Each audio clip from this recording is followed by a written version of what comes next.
हमारे पहले prime minister Pandit Jawaharlal Nehru ने कॉन्स्टिट्यूशन असेंबली के सामने पार्लियामेंट में 14 अगस्त 1947 को घड़ी के 12 बजने से ठीक पहले famous tryst with destiny speech दी और इसी के साथ 15 अगस्त 1947 को India gains its independence from British rule.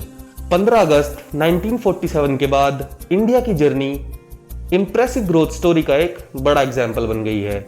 हमें एक बहुत ही चुनौतीपूर्ण इंटरनेशनल जियोपॉलिटिकल एनवायरनमेंट में भारत के लिए एक रास्ता बनाना था। बहुत जल्दी ही हमें ये पोलराइज्ड इंटरनेशनल सिचुएशन फेस करनी पड़ रही थी। यही कोल्ड वॉर की शुरुआत का समय था। 1961 में भारत नॉन अलाइनमेंट मूवमेंट के फाउंडिंग मेंबर्स में से एक बन गया था। 120 डेवलपिंग कंट्रीज का एक फोरम, ये सभी किसी बड़े पावर ब्लॉक के साथ या उसके खिलाफ नहीं थे। दो आइडियोलॉजी की लड़ाई में हमने खुद की एक तीसरी आइडियोलॉजी चुनी। ये शुरुआत थी इंडिया की जर्नी की और ये जर्नी एग्रीकल्चर प्रोडक्शन से न्यूक्लियर एंड स्पेस टेक्नोलॉजी तक, अफोर्डेबल हेल्थ केयर से दुनिया के सबसे सस्ते इंटरनेट तक, वर्ल्ड क्लास एजुकेशनल इंस्टीट्यूशन से बायोटेक्नोलॉजी तक, जाइंट स्टील प्लांट बनाने से आईटी जाइंट बनने तक और वर्ल्ड का थर्ड लार्जेस्ट स्टार्टअप इकोसिस्टम होने तक इंडिया के एक्सपेंशन को हाईलाइट करती है। तो बिना कोई भी टाइम वेस्ट किए देखते हैं इंडिया की पिछले 75 इयर्स की जर्नी को। Let's get started.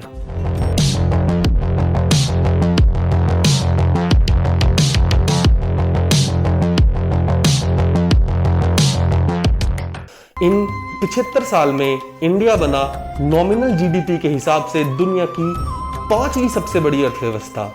आजादी के 75 इयर्स के बाद भी हम एक फुली फंक्शनल डेमोक्रेसी हैं। ये हमारी सबसे बड़ी अचीवमेंट है।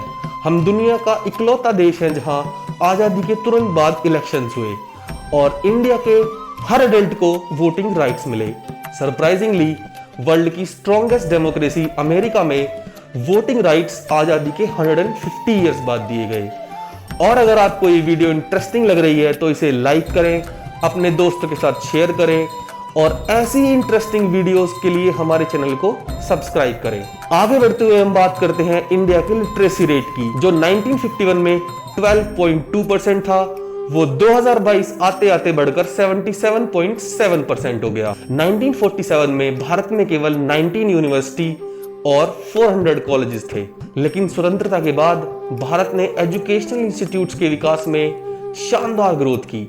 अब देश में 15 लाख से ज्यादा स्कूल, 751 यूनिवर्सिटी और 35,539 कॉलेजेस हैं। Right to education act 2010 education को हर बच्चे का फंडामेंटल राइट बनाने के साथ सभी को फ्री और कंपलसरी एलिमेंट्री एजुकेशन देता है। अगर बात करें इंडिया के मैन्युफैक्चरिंग सेक्टर की, it contributes 14.432% to our GDP और इंडिया दुनिया का 6th लार्जेस्ट मैन्युफैक्चरर है। हम एशिया में तीसरे सबसे बड़े प्रोड्यूसर हैं इलेक्ट्रिसिटी के। हमारी Hero MotoCorp is world's largest manufacturer of two wheelers. 2022 में ऑटोमोटिव इंडस्ट्री के वैल्यूएशन के आधार पर भारत दुनिया का चौथा सबसे बड़ा देश है। 2020 तक भारत सेल्स के मामले में जर्मनी को पीछे छोड़ते हुए दुनिया का 5वां सबसे बड़ा ऑटोमोबाइल मार्केट बन गया है। भारत के टेक्सटाइल इंडस्ट्री में देश भर में 35.22 लाख हैंडलूम वर्कर सहित लगभग 4.5 करोड़ वर्कर्स हैं, जो ग्लोबली इंडिया को 2nd largest textile producing nation बनाते हैं। भारत वर्ल्ड में कॉटन का सबसे बड़ा प्रोड्यूसर है। इसी के साथ भारत आयरन का 4th लार्जेस्ट और स्टील का 2nd लार्जेस्ट प्रोड्यूसर है। इंडिया लोएस्ट कॉस्ट प्रोड्यूसर है एल्यूमिनियम और सीमेंट का। और शायद आपको पता ना हो, पर भारत के पास दुनिया की चौथी सबसे बड़ी ऑयल रिफाइनरी कैपेसिटी है। इंडिया के न्यूक्लियर प्रोग्राम की शुरुआत 1956 में हुई और 1974 में इंडिया अपना पहला nuclear weapon test smiling Buddha करने के साथ दुनिया की 6th न्यूक्लियर पावर बन गया। इंडिया ने अपना पहला रॉकेट लॉन्च 1963 में किया और 1989 में अग्नि मिसाइल वॉज सक्सेसफुली लॉन्च्ड। 1998 में इंडिया कंडक्टेड पोखरण 2 और आज हमारे पास 150 से 160 एक्टिव न्यूक्लियर वेपन्स हैं। इंडिया की military 1.5 lakh active man power और $71 बिलियन के बजट की ताकत के साथ यह 140 देशों में 4th पोजीशन पर है। 1971 में दुनिया ने भारत की मिलिट्री पावर को देखा। इसने पाकिस्तान के खिलाफ युद्ध जीता, जिसके बाद Bangladesh came into existence. Pakistan ने अपने देश का आधा हिस्सा खो दिया और ईस्ट में उसकी मिलिट्री को भारत के सामने सरेंडर करना पड़ा। 52 ईयर्स एगो 15 अगस्त 1969 को इसरो के बनने से लेकर आज तक इंडिया का स्पेस प्रोग्राम आगे ही बढ़ता जा रहा है। 1975 में पहली सैटेलाइट आर्यभट्ट के नाम से बनाने के बाद 1984 में राकेश शर्मा स्पेस में जाने वाले पहले इंडियन बने। 2008 में चंद्रयान 1 के बाद 2014 में इंडिया ने अपना पहला मार्स मिशन फर्स्ट अटेम्प्ट में सक्सेसफुली पूरा किया, और वो भी मात्र 450 करोड़ के बजट में। इसके बाद इंडिया ने 2019 में 2 अचीवमेंट्स की। पहली चंद्रयान 2 का सक्सेसफुल होना और दूसरा था मिशन शक्ति।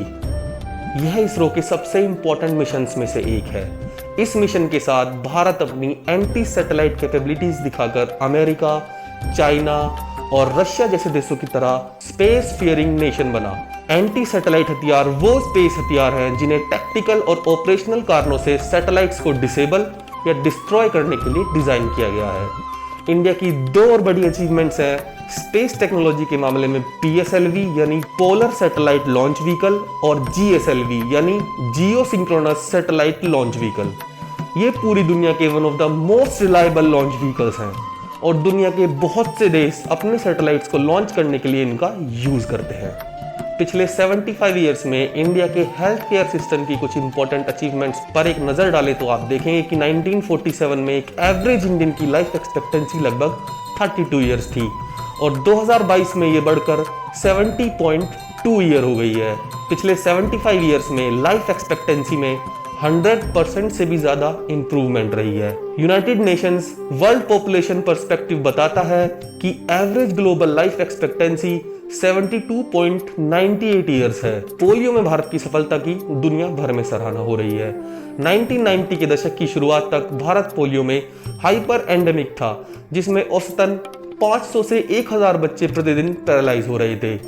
भारत को 2014 में पोलियो फ्री डिक्लेयर किया गया और जनवरी 2011 के बाद से देश में पोलियो का कोई भी नया मामला सामने नहीं आया है। India has made a significant progress in controlling diseases like tuberculosis, cholera, smallpox, malaria and HIV.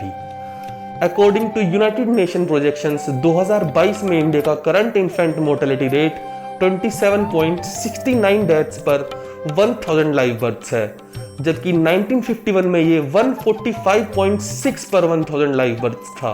Bharat globally generic दवाओं का सबसे बड़ा प्रोड्यूसर बना हुआ है।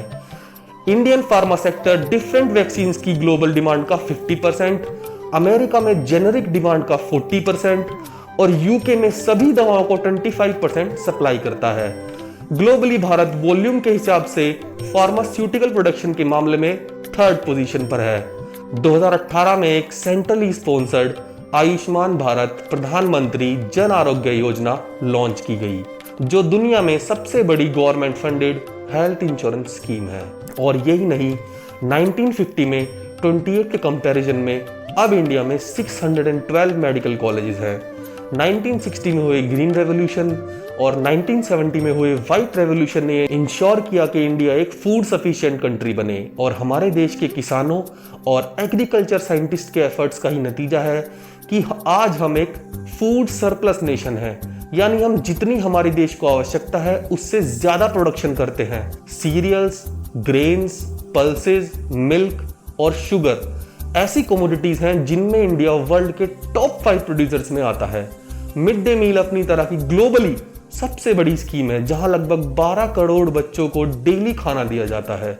अगर इंफ्रास्ट्रक्चर की बात करें तो इंडिया दुनिया का सबसे तेज हाईवे डेवलपर है, जिसमें हर दिन 27 किलोमीटर्स हाईवे बनाए जाते हैं। इंडिया में 100 से भी ज्यादा ऑपरेशनल एयरपोर्ट्स हैं और इंडियन रेलवे दुनिया का सबसे बड़ा रेलवे नेटवर्क है। यह रोजाना 23 मिलियन यात्रियों को अराउंड 1,15,000 किलोमीटर की जर्नी कराता है। यूएसए के बाद दूसरा सबसे बड़ा रोड नेटवर्क हमारे पास है। इंडिया के पास तीसरा लार्जेस्ट इकोसिस्टम है स्टार्टअप्स के लिए, और भारत में यूनिकॉर्न स्टार्टअप्स की संख्या बढ़कर अब पूरे 100 हो गई है। आप लोगों की जानकारी के लिए बता दूं कि यूनिकॉर्न शब्द उस स्टार्टअप को रेफर करते हैं जो $1 बिलियन के वैल्यूएशन तक पहुंच जाता है। पिछले 7.5 डिकेड्स में भारत बहुत आगे निकल गया है, लेकिन अभी भी हमें एक लंबा रास्ता तय करना है। हमने कई सेक्टर्स में ग्रोथ देखी है, लेकिन health, food distribution, education, unemployment और सोशल सेक्टर्स अभी भी पीछे हैं। यदि हम वास्तव में भारत को वर्ल्ड लेवल पर एक सुपर पावर बनाना चाहते हैं तो उस दिशा में कुछ कॉन्शियस एफर्ट्स करने का टाइम आ गया है। हमें यह इंश्योर करने की जरूरत है कि भारत को एक ट्रू सुपर पावर बनाने के लिए हमारा देश हेल्दी और एजुकेटेड है, और इंडियन सिटीजन के रूप में यह हमारी जिम्मेदारी है कि इस यंग नेशन को हेल्दी और एजुकेटेड बनाए रखें। That's it for today's video. अब हम आपसे मिलेंगे नेक्स्ट वीडियो में। तब तक के लिए जय हिंद, सत्यमेव जयते।